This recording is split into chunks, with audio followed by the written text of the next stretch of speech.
Service in Wilmington has issued a severe thunderstorm warning for northwestern Union, extreme eastern Auglaize, southern Hardin, northeastern Logan, until 5 p.m. At 4:17 p.m., radar indicated a severe thunderstorm capable of producing quarter-size hail and winds to 60 miles an hour. This storm was located near Bell Center, moving northeast at 45 miles an hour.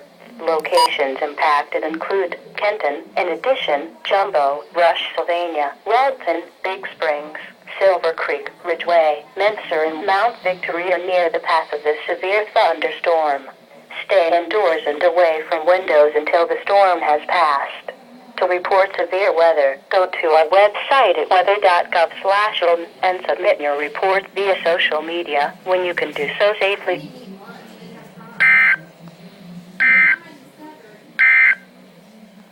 Now for the